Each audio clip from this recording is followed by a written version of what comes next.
Perfetto, avvocato, sei ancora lì? Hai sentito?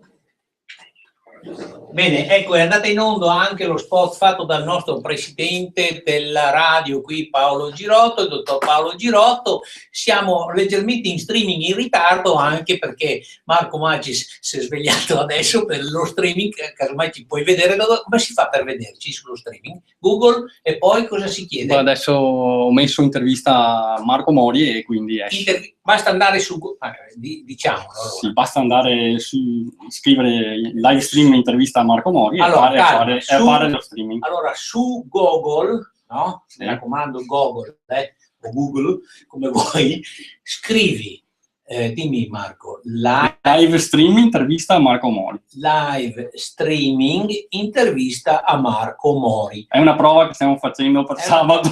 È una prova che stiamo facendo. Tutto bene. Vediamo se ci vedi qua dallo studio per almeno gli ultimi saluti. Vedrai un riflettore, una piazza che si illumina, c'è un faro e la mia testa con attaccata 2 cuffie. Poi vedrai anche loro, così vedrai come siamo in carne ed ossa. E così approfitteremo del fatto di poterci salutare dal vivo perché non ci siamo mai visti ma sempre parlati. Quindi, caro Marco, che dirti? Allora, sabato ci vediamo, arriverà il tuo libro molto atteso, ci sarà un sacco di gente, sono convinto, non so se ancora ci vedi o se sei riuscito a vederci. No, non hai il computer davanti, vabbè.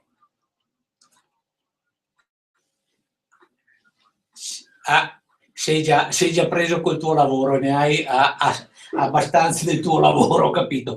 Va bene, allora grazie intanto Marco, ci vediamo sabato e avanti così. Io credo che le denunce adesso questo momento cominceranno a fioccare perché veramente la gente non ne può più. Grazie del tutto.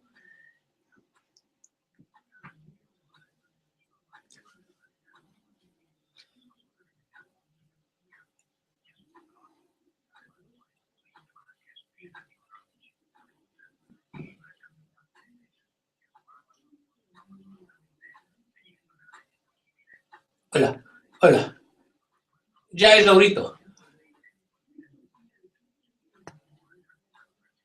Su ibs.it è ancora disponibile. Sì. Sì. Perfetto, anche a Padova c'è una libreria IBS, quindi se vogliono fiondarsi lì per non rischiare di rimanere senza.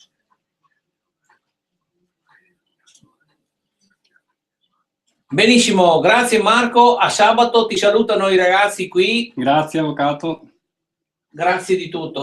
Ciao. Ragazzi, abbiamo fatto una roba che siamo alle 3, siamo in onda. Se sapevo potevi farlo anche prima, caro Marco.